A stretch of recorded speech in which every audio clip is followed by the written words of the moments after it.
Nah ini sekarang kita lagi sama Bude.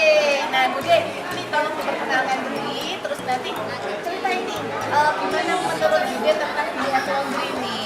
Oke, nama saya Heriwati, salah satu pendiri Gipli. Saya hanya ingin mereview bagaimana sih BF Laundry ini. Menurut saya BF Laundry ini sudah mempunyai kekuatan branding. Ownernya juga ahli marketing.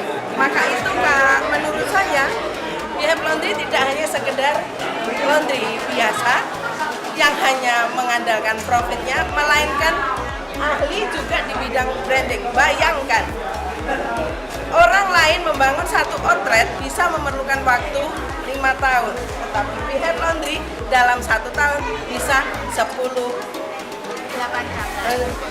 cabang.